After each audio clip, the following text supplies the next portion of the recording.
morning, everybody. Welcome back to our Sunday service. I will start off today with a great prelude by Clarke.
Good morning and welcome to our Sunday service again today. You may notice that we have moved. We have been broadcasting from our room, Goss Hall, and we have now moved into the sanctuary. It seemed like such a wonderful idea because the music is much better on this piano and because it is an attractive worshiping space. We did not count on the new wintry cold snap. And so if your image of me appears to be shaking, there's nothing wrong with our equipment. I'm just shivering. Again, we welcome you as we gather for worship today. As we gather to be with each other, at least virtually, we will invite you to continue to watch our broadcasts. We will be broadcasting at least through the end of June and possibly longer. If you are interested in supporting us and are able, we certainly welcome contributions. You can use credit cards. Credit cards can be used on our website. If you wish to contribute, thank you. It's not necessary, but we do thank those of you who do. May we begin our time together with the words of Barbara Wells. O spinner, weaver of our lives, your loom is love. May we who are gathered here be empowered by that love to weave new patterns of truth and justice into a web of life that is strong, beautiful, and everlasting.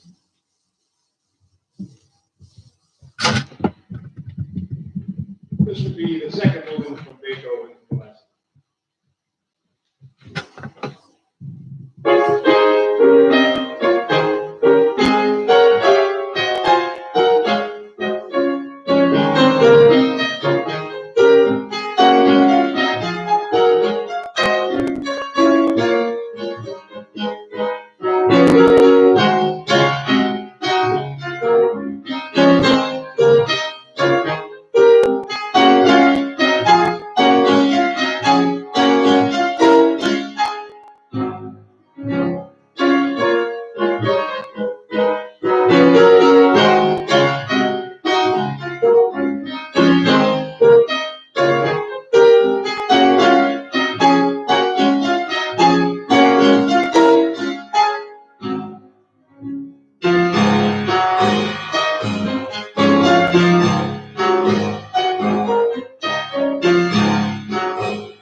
It is our custom as we gather to kindle a flame in our midst.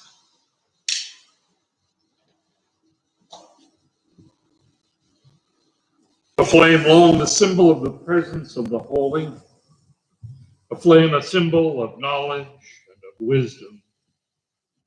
We kindle this flame in a chalice, a shared cup, where we come together as a community, sharing in our search for meaning and for truth.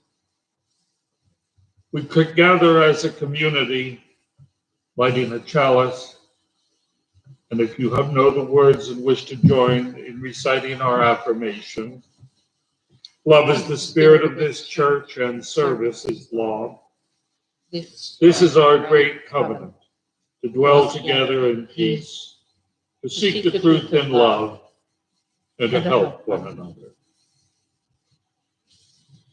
Normally, at the beginning of our service, we provide an opportunity for those who wish to share joys, sorrows, or milestones to come forward, lighting a candle, sharing, if they wish, the movements of their hearts and minds. While we are doing these remote broadcasts, we invite you to, if you're in the chat, to list your joys and concerns or to email them to us, and we will share them near the end of the service.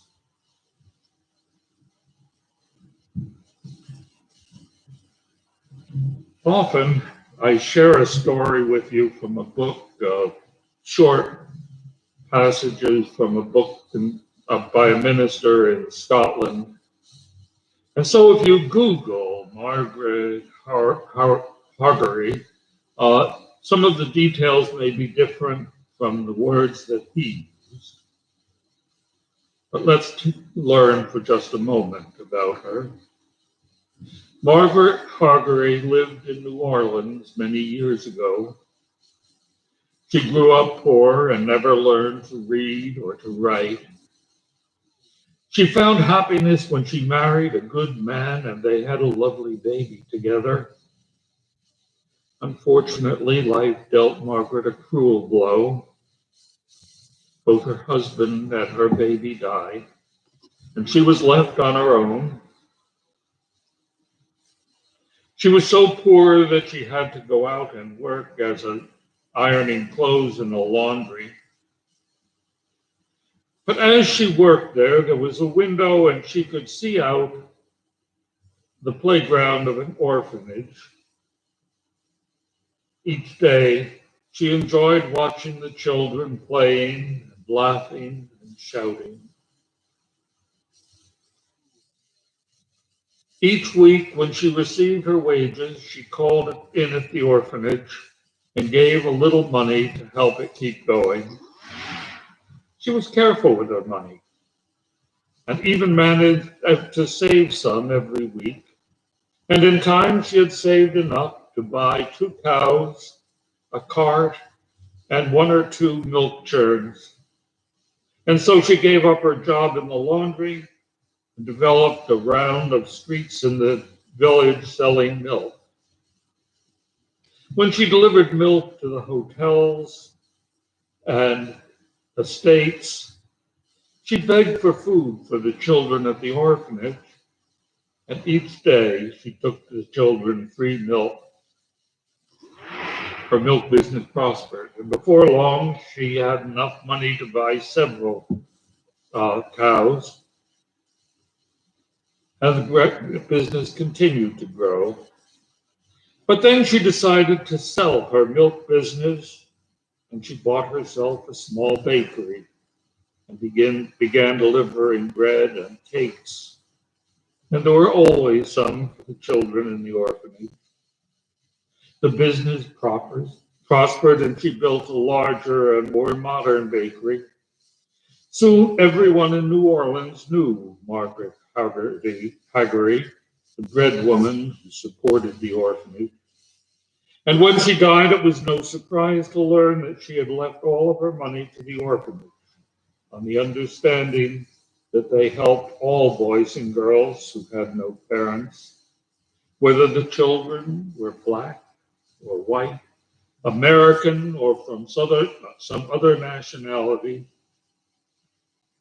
it's perhaps not too surprising to learn that the people of New Orleans put up a statue to remind them of her. And she still sits in a quiet square of New Orleans, dressed in a simple gingham dress, with a shawl over her shoulders, big heavy boots on her feet, and with an arm around a child. It was the first statue to a woman ever put up in America.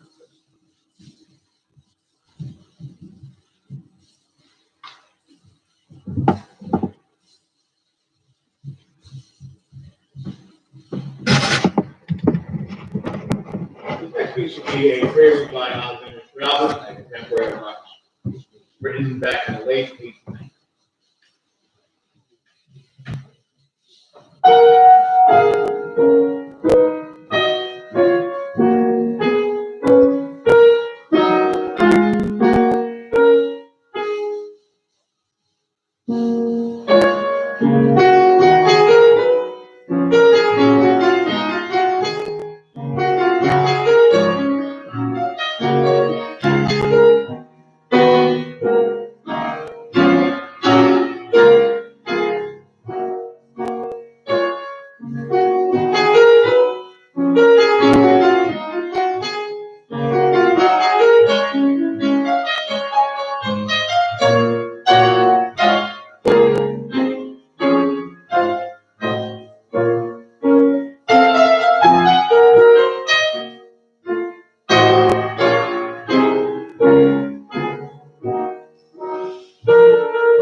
And now may we pause on this Mother's Day, this beautiful, sunny, rather chilly day. May we hold in our hearts and minds the possibilities given us by family, the possibilities that this world offers us, days that the seasons are changing. May we live in the love of the family and of the world. May we seek always to make of this world a place diverse, honoring all people and all creatures, and this world itself. May it be a time to honor and work for the improvement of our environment, for the safety of all of the creatures in the world. Amen.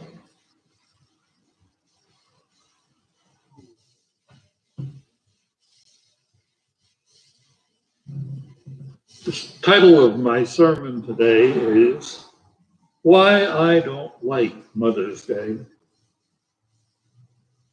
Now, it's not that I really dislike Mother's Day, mind you, but it is a day that can be perilous, and I have had such experiences both personally and professionally in my life.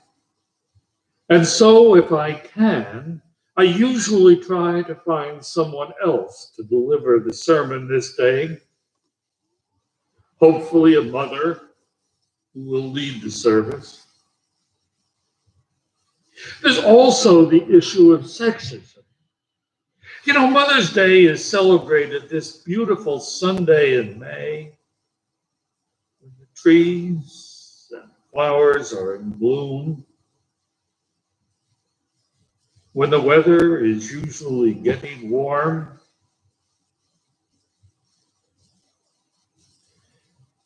It's celebrated with beautiful cards, boxes of candy, flowers, and fancy dinners.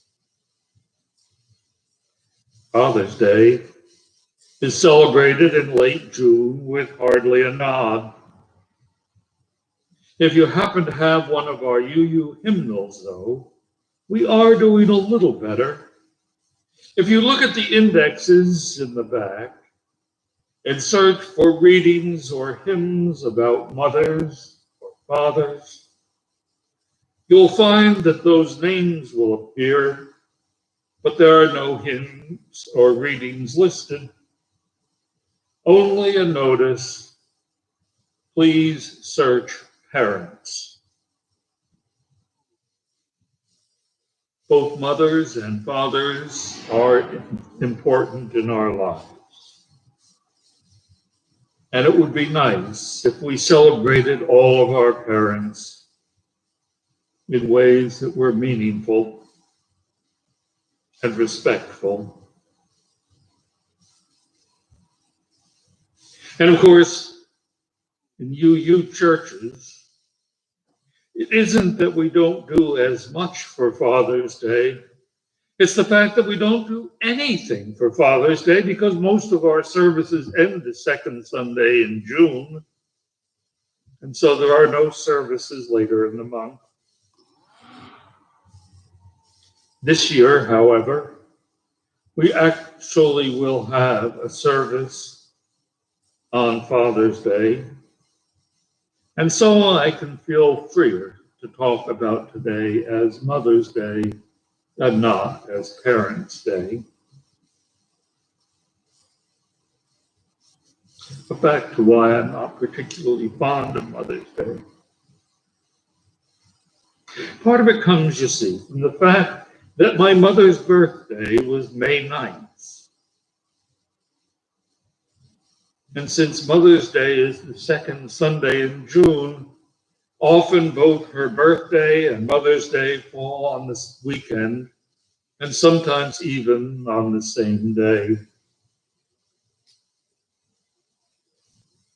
As I was growing up, our family tried to do things together. We tried to have our meals together. But during the week, my father worked in New York City and had to leave by 6 o'clock in the morning. And my brother and I had to walk several blocks to get on the school bus, which passed our corner at about 7:30. So breakfast during the week was usually a bowl of cold cereal or perhaps a slice of toast. But on weekends we could. We could have all three meals together. And the meals were good. We might have bacon and eggs, French toast, or waffles. Special meals on weekends. And I remember somewhat that day in early May that we had such a breakfast. My mother seemed especially happy that day. She was really quite cheery. And we enjoyed the breakfast and went on to do our usual Sunday things.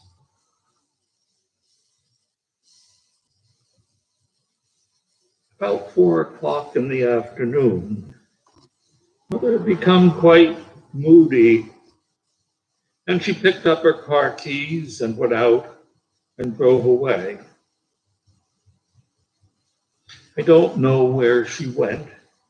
She may have gone to see her mother, but I doubt that because her youngest sister Jean lived with her mother, and I don't think she would have liked talking about my father in front of Jean. She might have gone to see her oldest sister, Charlotte, but somehow I doubt that too. I think she went to visit Helen Grayson, her closest childhood friend and the maid of honor at her wedding. Bill and I were in bed, asleep by the time Mom came home. And I suppose by now that you have figured out what that day was. Both her birthday and Mother's Day, and none of us even mentioned it.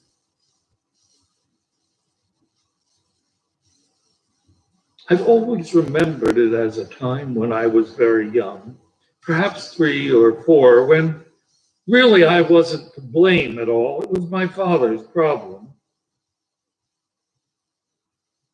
But this year I decided to look up exactly when it was.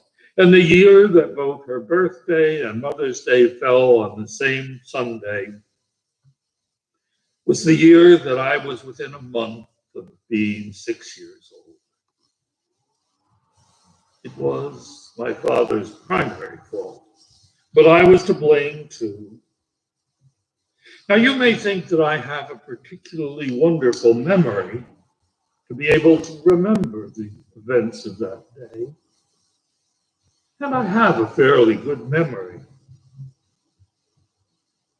But my mother's memory was letter perfect. She remembered everything. And she reminded us every year of the time everyone forgot her birthday and Mother's Day. The last time I heard that story was her 90th and last birthday. I've always remembered her birthday, and if I was away, sent a card or at least a phone call. And I visited her and did special things when I was nearby. And I still go to the cemetery to visit her, lest she rise up to remind us one more time of that year. And that's one reason that I don't have very good feelings about Mother's Day. As many of you know, students of ministry in the UUA may not be approved for ministry until they've completed an internship. And at the time I was preparing for ministry, that meant serving in a congregation full-time for 6 months or half-time for a year, supervised by a minister who had been with that congregation for several years and who was in final fellowship, which usually meant had 6 or 7 years at least of experience. It's an expensive undertaking for a congregation because the student needs to be compensated fairly well, not as much as an ordained minister, but certainly a living wage. And so in Maine, mostly small congregations, there were only 2 congregations who ever were able to support an internship, and both of those were important. Neither one of them was offering an internship that year, and I really wanted to stay in Maine. I did much of my preparation on the cheap. Instead of going to one of our UU colleges, I stayed at Bangor Seminary. But also, I was much involved with the district. I was a member of the Board of Directors of Northeast District, and I served on the National Committee for the Annual Program Fund of the UUA. That committee, which encourages congregations to support the national organization. And I wanted to remain in those positions And I also wanted to take one course at seminary. Our district minister had suggested that I try to find an internship in California or perhaps in the South. But after a good deal of pleading with him, he made it happen. A minister had needed to leave her congregation in the middle of the year, and the congregation needed a replacement minister. And there was a minister in a neighboring church who was willing to provide supervision. It was a congregation that I was familiar with. I had been preaching there once a month for most of the year on their minister's Sunday off. They seemed a terribly conservative congregation, and so I always managed to preach the most liberal sermons that I had. And they weren't friendly. At coffee hour, often I would be there for 10 or 15 minutes and not anyone would even speak to me. They didn't speak to each other much either.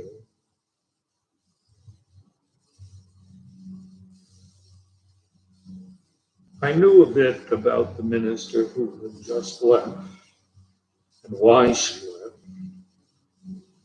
but I didn't know that her predecessor had engaged in very inappropriate sexual behavior with a number of women in the congregation. But once things settled down and I got to know the congregation, things were much better. But as it approached Mother's Day, it seemed to me that both because of the previous minister, who was a woman, and the minister before that, who had been so inappropriate, that I really needed on Mother's Day to do a sermon which would be healing and which would pull the congregation together, at least partly, because the congregation was a very family-oriented one. There were a number of families, 2, 3, or even 4 generations still active in the congregation. And so I wrote a sermon for Mother's Day. It was the world's most wonderful Mother's Day sermon. By the end of the first 5 minutes, you could clearly see the halos above the heads of all of the mothers and even other women in the congregation. And while the wings were a bit fuzzy, one could certainly believe that they were there. As an angel, even Michael Landon paled in comparison with those wonderful women. About 2/3 of the way through the sermon, a young woman appeared upset, got up and left sanctuary. I thought perhaps there was a problem with her children in the nursery. But when the service was ended, I was told that she had gone directly home after she came out of the service. I tried to call her, but I couldn't reach her until about 7:30 that evening. She asked if she could come in and talk to me, and we met the following afternoon. When she told me that the sermon was very painful to her, because her mother, who was also there listening to the sermon, had physically and sexually abused both her and her brother.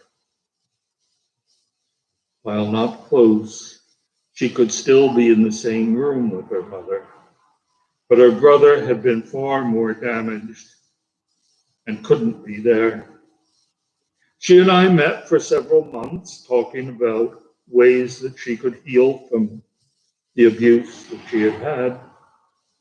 And I met with her brother several times before realizing that his issues were far beyond my abilities, and we found him a therapist. About 2 weeks after the sermon, a young couple asked if they could meet with me, and we did.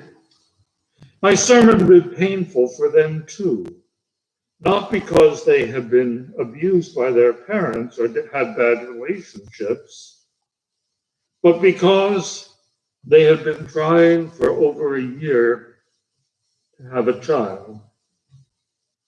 The costs of the therapy were far more than they could afford. They didn't know whether they should continue with the therapy because they were so devoted to having a child.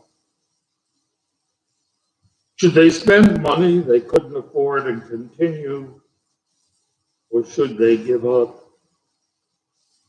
We continued to meet and suffer over every ovulation that she had. And finally, after a little bit more than a year, they decided that it wasn't going to work and they would consider adoption. They became two of the best parents that any child could wish for. So Mother's Day can be perilous. Our relationships with our mothers are important and can be wonderful, as mine was with my mother. But if it is not, it can be extremely painful. Giving birth and raising children can be the most wonderful part of a woman's life. Again, if relationships with the children doesn't work well, it can also be painful. For women who choose not to have children, it is often the time when they are made to feel that there is something wrong with them, that all women should have and raise children. On this special day of the year, may we honor all women without regard to the nature of what their nature and their own choices have brought to them. May we realize that for not all women, a joyous celebration is what they might need. Things have changed. Several generations ago, it seemed that almost everyone believed that a woman's place is in the home. Oh, some, not many, would leave home to work as teachers or nurses or secretaries. But that wasn't looked upon well by many of the neighbors, who would be very critical of them for not sticking to their God-given talents of child rearing, cleaning, organizing the house, and supporting their husbands. And it's so obvious what a woman's talents and abilities prepare her to do. Women are, after all, not good at math and science. Who was it that broke the Enigma code that the Germans had during World War II? Who was it who wrote the programming for the lunar landings? Oh, well, there were exceptions. And after all, women don't have the assertiveness to be good leaders and executives. You know, it's too bad that no one ever realized the value of that cleaning and organizing that women did in the home, that their nature fitted them so well for, until they left the home and began to work in the House, and of course the Senate, and hopefully before too many years, that other house, the White one.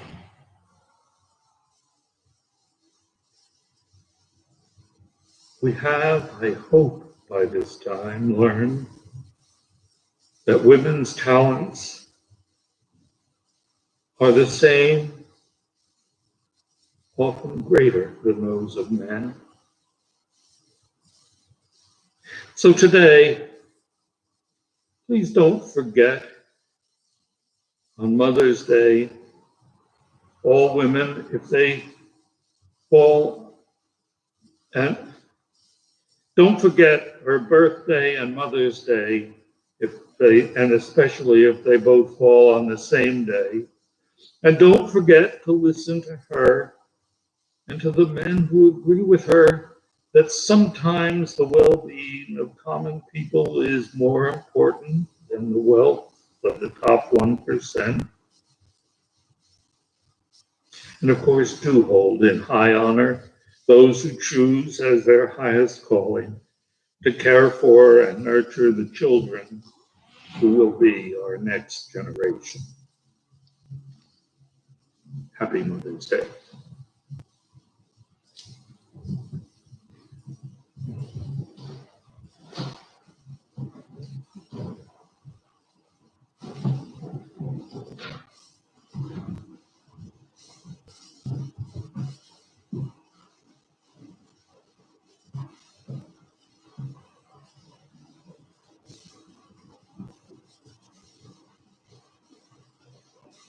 From there, a candle of joy for video games to pass the days of quarantine. And we think of those members and friends who are not with us as often as we would like. I think of Rita Paddock.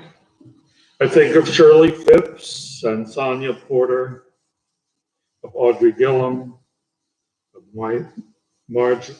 Marjorie West, and Joyce Gillum, and others whose names may not be on the tips of our tongues, but are in our hearts and in our minds.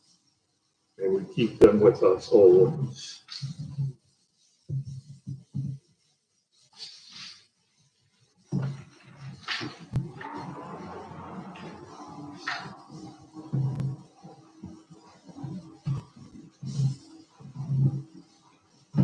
And now, as we prepare to leave, as we extinguish the candle that we kindled at our gathering, may it burn on in our hearts and in our minds. May we seek always to find that which makes our lives whole and holy. May we seek always to find those things which bring good and joy to the world. May we live our lives to make the lives of others and ourselves the best that they can be.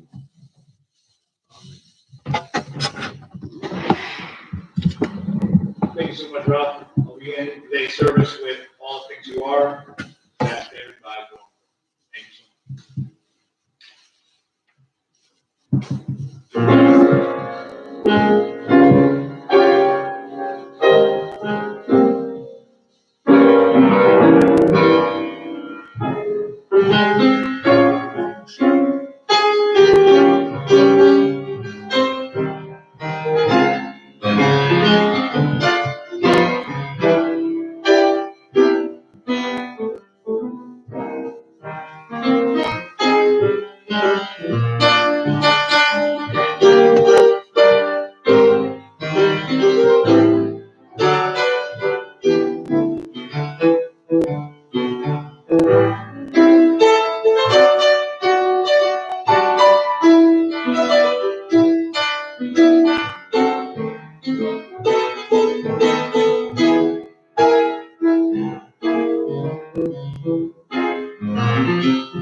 you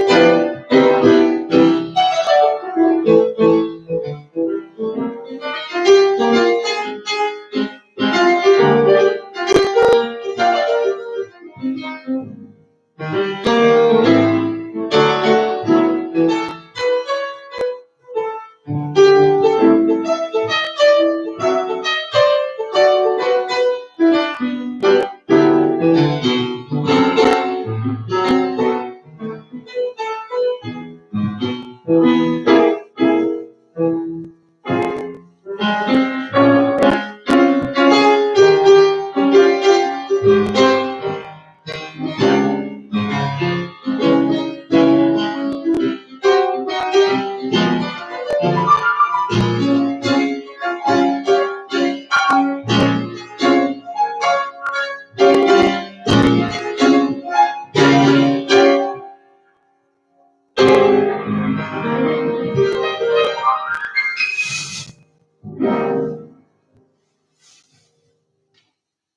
you so much.